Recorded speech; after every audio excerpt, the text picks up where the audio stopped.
आइए जानते हैं बिहार की हर छोटी बड़ी खबर सिर्फ 20 मिनट में। लेकिन उससे पहले आप हमें कमेंट में जरूर बताइए कि ये वीडियो आप बिहार के किस जिले और किस गांव से देख रहे हैं। आशा आंगनबाड़ी को आयुष्मान का लाभ। बिहार सरकार ने आयुष्मान भारत योजना का दायरा बढ़ाया। अब आशा कार्यकर्ता, आंगनबाड़ी सेविका, सहायिका, विशेष सशस्त्र पुलिस बल के जवान और भवन निर्माण श्रमिक भी योजना से जुड़ेंगे। हर परिवार को सालाना 5 लाख रुपए तक मुफ्त इलाज मिलेगा। इससे 17 लाख से अधिक कामगार परिवारों को राहत मिलेगी। ठंड में होंठ क्यों फटते हैं? सर्दियों में होंठ सबसे ज्यादा प्रभावित होते हैं। ठंडी और शुष्क हवा नमी सोख लेती है। हीटर की गर्म हवा भी असर डालती है। पानी कम पीने से डिहाइड्रेशन होता है और होंठ रूखे पड़ जाते हैं। विशेषज्ञ कहते हैं कि होंठों की सॉफ्ट स्किन पर इसका सीधा असर होता है, जिससे दरारें पड़ जाती हैं। तेजस्वी का ड्रीम प्रोजेक्ट विवाद में आरजेडी ने आरोप लगाया कि नीतीश सरकार तेजस्वी यादव के dream project Gopalganj medical college को ठंडे बस्ते में डालना चाहती है। राजद जिलाध्यक्ष दिलीप कुमार सिंह ने कहा कि सरकार क्रेडिट लेने के लिए योजना रोक रही है। तेजस्वी ने 2022 में कॉलेज की घोषणा की थी। राजद ने जल्द जन आंदोलन का ऐलान किया है। बरबीघा में दूषित पानी का खतरा। इंदौर की घटना के बाद बरबीघा नगर परिषद क्षेत्र में नल जल पाइपलाइन लीकेज से चिंता बढ़ी है। कई मोहल्लों में गंदा पानी पाइपलाइन में जाने का खतरा बना हुआ है। स्थानीय लोग कह रहे हैं कि स्वच्छ जल और नाले का संपर्क गंभीर संक्रमण फैला सकता है। इंदौर जैसी त्रासदी की आशंका से लोग चिंतित हैं। समस्तीपुर में खोजो काटो अभियान। समस्तीपुर में बिजली विभाग ने बकायेदारों पर शिकंजा कसना शुरू कर दिया है। खोजो काटो अभियान के तहत अब तक 150 उपभोक्ताओं की बिजली काटी जा चुकी है। जिले में 3000 से अधिक बकायेदार चिन्हित हुए हैं। अधिकारियों ने कहा कि अभियान लगातार जारी रहेगा और आने वाले दिनों में और तेज होगा। वैशाली में गैस सिलेंडर रिसाव से आग। वैशाली के गोविंदपुर गांव में गैस सिलेंडर रिसाव से घर में आग लग गई। फायर ब्रिगेड और स्थानीय लोगों ने मशक्कत कर आग पर काबू पाया। घटना में 3 लाख रुपए नगद और टीवी, फ्रिज, जेवर समेत घरेलू सामान जलकर नष्ट हो गया। अचानक लगी आग से पूरे इलाके में अफरा तफरी मच गई। बेतिया में बहू प्रेमी संग फरार। बेतिया में सास इलाज कराने गई तो बहू घर से ज्वेलरी और 44,000 रुपये लेकर प्रेमी संग फरार हो गई। सास ने कालीबाग थाना में प्राथमिकी दर्ज कराई। शादी के बाद से ही बहू के प्रेम प्रसंग 44,000 रुपये लेकर प्रेमी संग फरार हो गई। सास ने कालीबाग थाना में प्राथमिकी दर्ज कराई। शादी के बाद से ही बहू के प्रेम प्रसंग की चर्चा थी। पुलिस मामले की जांच कर रही है। जीविका दीदियों को नया प्लेटफॉर्म। नए साल में जीविका दीदियों के लिए रोजगार का नया संसार खुला है। जिले के 35 क्लस्टर लेवल फेडरेशन सहकारिता विभाग से निबंधित हो चुके हैं। अब ये समूह कृषि, बैंकिंग, स्वास्थ्य और स्वच्छता जैसी गतिविधियों में भी भागीदारी करेंगे। इससे स्वरोजगार और आत्मनिर्भरता के नए रास्ते खुलेंगे। ठंड में जोड़ों का दर्द। कड़ाके की ठंड में जोड़ों का दर्द और अकड़न बढ़ रही है। विशेषज्ञों ने कहा कि ठंड और नमी से रक्त संचार प्रभावित होता है, जिससे दर्द बढ़ता है। बचाव के लिए गर्म पानी की थैली से सेकाई और सही खानपान जरूरी है। जिनकी हड्डी की सर्जरी हो चुकी है, उन्हें खास सावधानी बरतनी चाहिए।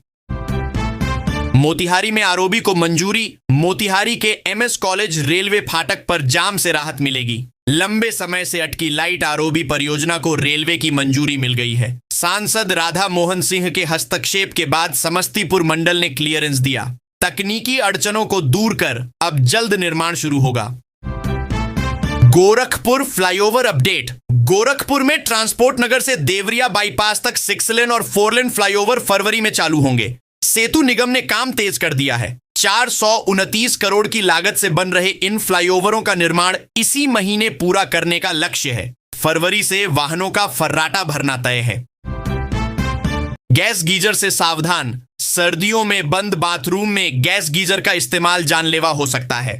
कार्बन मोनोऑक्साइड बनने से दम घुटने का खतरा रहता है। शाहजहांपुर में छात्र की मौत की घटना ने चेतावनी दी है। विशेषज्ञ कहते हैं कि स्नान के दौरान गीजर चालू न करें और सावधानी बरतें। गिरधारी साहू बयान पर आरजेडी का विरोध। उत्तराखंड भाजपा नेता गिरधारी साहू के बयान पर पटना में आरजेडी महिला प्रकोष्ठ ने विरोध मार्च निकाला। आयकर गोलंबर पर मोदी का पुतला दहन किया गया। अनिता भारती ने साहू को पार्टी से बाहर करने और उनकी पत्नी मंत्री रेखा आर्या को बर्खास्त करने की मांग की। बिहार में राजनीतिक पारा चढ़ गया है। किसानों के लिए विशेष अभियान। 6 से 9 जनवरी तक बिहार में किसानों की फार्मर आईडी बनाने का विशेष अभियान चलेगा। पीएम किसान योजना की अगली किस्त पाने के लिए यह अनिवार्य है। 75 लाख से अधिक लाभुकों को कैंप में जाकर बायोमेट्रिक या फेस ऑथेंटिकेशन से भूमि संबंधी दावा दर्ज कराना होगा। नालंदा में ग्रीनफील्ड 4 लेन। नालंदा में सालेपुर से राजगीर तक 26.6 किलोमीटर लंबा ग्रीनफील्ड 4 लेन हाईवे बनेगा। इससे पटना से राजगीर की दूरी कम होगी और सफर सुरक्षित होगा। पथ निर्माण विभाग के सचिव ने परियोजना का निरीक्षण किया। मार्च तक 2 लेन रेलवे ओवरब्रिज भी पूरा करने का लक्ष्य है। दहेज उत्पीड़न पर एफआईआर। आरा जिले में दहेज में 20 लाख की मांग पूरी न होने पर बहू को प्रताड़ित कर घर से निकाल दिया गया। विवाह में पहले ही 15 लाख और गहने दिए गए थे। पीड़िता सरस्वती सिंह की शिकायत पर पति, ससुर, सास और 3 अन्य पर प्राथमिकी दर्ज हुई है। पुलिस जांच में जुटी है। आरजेडी का आरोप, बढ़ी हत्याएं। राजद ने आरोप लगाया कि सम्राट चौधरी के गृह मंत्री बनने के बाद बिहार में अपराध बढ़ा है। प्रवक्ता अरुण कुमार यादव ने कहा कि 21 से 30 नवंबर के बीच 50 से अधिक हत्याएं हुई। तेजस्वी यादव के लौटने की सुगबुगाहट से कार्यकर्ता सक्रिय हैं और सरकार को घेर रहे हैं। नीतीश ने की सम्राट की तारीफ। सम्राट चौधरी के पिता शकुनी चौधरी के 90वें जन्मदिन पर मुख्यमंत्री नीतीश कुमार पहुंचे। उन्होंने सम्राट की सराहना करते हुए कहा कि वे बहुत अच्छा काम कर रहे हैं और आगे जाएंगे। शकुनी चौधरी ने कहा कि उनका सपना पूरा हुआ। कार्यक्रम में दीप जलाए गए और गुब्बारे उड़ाए गए। पत्थर खदानों के पट्टे निरस्त। बिहार में 5 पत्थर खदानों के पट्टे निरस्त कर दिए गए हैं। खान विभाग ने अवैध खनन रोकने के लिए उड़न दस्ता टीमें बनाई हैं। फिलहाल 3 खदानों से ही खनन हो रहा है, जिनका रकबा 37.5 एकड़ है। गयाजी और शेखपुरा जिले की कई खदानों की समय सीमा दिसंबर 2025 में समाप्त हो चुकी है। यही से चलेगी राशन दुकान। बिहार में अब पीडीएस की सभी राशन दुकानों पर ईपीओएस मशीनें डिजिटल तौल मशीनों से जुड़ेंगी। आर्टिफिशियल इंटेलिजेंस से हर दाने का हिसाब होगा। इससे गड़बड़ी और अनाज का लीकेज रुकेगा। 55,000 दुकानों के साथ 5,000 नई दुकानों में भी व्यवस्था लागू होगी। लाभार्थियों को सही मात्रा में राशन मिलेगा। जीपीएस से निगरानी में बालू परिवहन। बिहार में बालू तस्करी रोकने के लिए जीपीएस लगे वाहनों से परिवहन होगा। वाहनों का रूट पहले से तय रहेगा और कंट्रोल रूम से निगरानी होगी। रूट बदलने वाले वाहनों पर कार्रवाई होगी। खान विभाग ने सभी जिलों को निर्देश दिया है कि अवैध खनन और बिक्री पर सख्ती से रोक लगाई जाए। मोबाइल गुम होने पर बचाव। पटना पुलिस ने साइबर जागरूकता अभियान शुरू किया है। मोबाइल गुम या चोरी होने पर सबसे पहले बैंक खाते और यूपीआई को फ्रीज कराएं। दूसरा कदम सिम कार्ड ब्लॉक करना है। तीसरा, सीईआईआर पोर्टल पर शिकायत दर्ज कर फोन ब्लॉक कराएं। त्वरित सतर्कता से अकाउंट खाली होने से बचाया जा सकता है।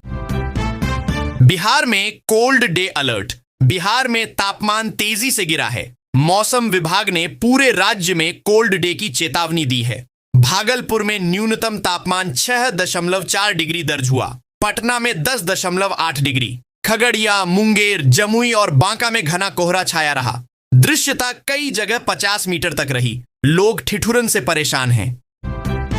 अलाव तापने में गोलीबारी। बाढ़ थाना क्षेत्र के जलगोविंद गांव में अलाव तापने के दौरान विवाद में गोलीबारी हुई। धर्मवीर पासवान के पेट में गोली लगी। हालत नाजुक है। उसे पटना रेफर किया गया। घटना से गांव में अफरा तफरी और भय का माहौल है। पुलिस ने जांच शुरू कर दी है और सुरक्षा बढ़ा दी गई है। वायरल वीडियो पर जांच। पटना के एक पुलिस स्टेशन का वीडियो सोशल मीडिया पर वायरल हुआ है। इसमें सिविल ड्रेस में दिख रहा व्यक्ति खुद को एंटी बीजेपी बताते हुए युवक को थप्पड़ मारता और धमकाता नजर आ रहा है। सम्राट चौधरी का नाम भी लिया गया। मामला स्पष्ट नहीं है। साइबर थाने को जांच का आदेश दिया गया है। किसानों को आधुनिक यंत्र किराए पर बिहार के हर पंचायत में कस्टम हायरिंग सेंटर बनेंगे। यहां किसानों को मामूली किराए पर जुताई, बुआई, कटाई और हार्वेस्टिंग के आधुनिक यंत्र मिलेंगे। योजना का लाभ जीविका समूह 2023 तक एफपीओ, किसान क्लब और पैक्स को मिलेगा। इससे खेती की लागत घटेगी और उत्पादकता बढ़ेगी। स्कूली वाहनों पर विशेष जांच। जनवरी में बिहार सरकार स्कूली वाहनों की जांच के लिए विशेष अभियान चलाएगी। परिवहन मंत्री ने कहा कि बच्चों की सुरक्षा सर्वोच्च प्राथमिकता है। सभी वाहनों में सुरक्षा उपकरण और सीसीटीवी अनिवार्य होंगे। नियम तोड़ने वाले ड्राइवरों को स्कूल बस चलाने की अनुमति नहीं दी जाएगी। रेलवे ने बदली समय सारणी।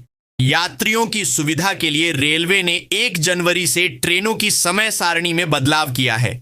एक्सप्रेस और पैसेंजर ट्रेनों के संचालन समय में 10 से 45 मिनट का परिवर्तन किया गया। इसके बावजूद कई ट्रेनें देर से पहुंच रही हैं। मुजफ्फरपुर में सड़क अटकी। मुजफ्फरपुर में 89 करोड़ की लागत से बनने वाली 6 लेन सड़क अटक गई है। करीब 800 पेड़ों को हटाने के लिए वन विभाग से एनओसी नहीं मिली है। पथ निर्माण विभाग ने पेड़ों की गिनती कर प्रस्ताव भेजा था। फिलहाल जहां पेड़ नहीं है वहां मिट्टी भरने का काम चल रहा है। ट्रॉली फैक्ट्री में हमला। अहियापुर थाना क्षेत्र में ट्रॉली फैक्ट्री पर 50 से 60 बदमाशों ने हमला कर मालिक समेत कई लोगों को घायल कर दिया। महिला कर्मियों से बदसलूकी और छेड़छाड़ की गई। फैक्ट्री मालिक को बंधक बनाने की कोशिश हुई। पुलिस ने जांच शुरू कर दी है। प्रथम दृष्टया मामला आपसी रंजिश का बताया जा रहा है। बेगूसराय के मुकेश सिंह बने लद्दाख डीजीपी।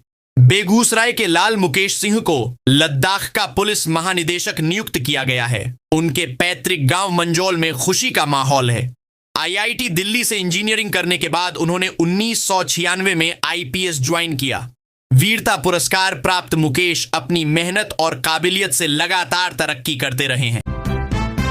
सिमटता गडेरिया समाज। फैशन और आर्थिक तंगी के कारण गडेरियों का पुश्तैनी पेशा संकट में है। कंबल बुनने का काम लगभग खत्म हो गया है। भेड़ के बाल अब 5 रुपए किलो भी नहीं बिकते। दर्जनों परिवार पलायन कर चुके हैं, जबकि कुछ खानाबदोशी जीवन जी रहे हैं। गडेरियों को सरकार से कोई सहारा नहीं मिला। बांका में आवारा कुत्तों का आतंक।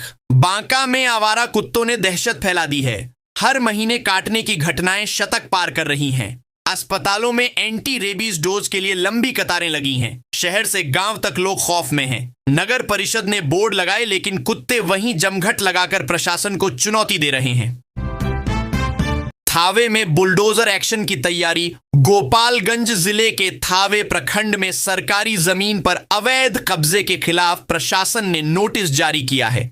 114 लोगों ने बाजार क्षेत्र में और 122 ने जंगल क्षेत्र में अतिक्रमण किया है। सीओ ने कहा कि नापी पूरी हो चुकी है और जल्द ही बुलडोजर कार्रवाई। 114 लोगों ने बाजार क्षेत्र में और 122 ने जंगल क्षेत्र में अतिक्रमण किया है। सीओ ने कहा कि नापी पूरी हो चुकी है और जल्द ही बुलडोजर कार्रवाई कर जमीन को मुक्त कराया जाएगा।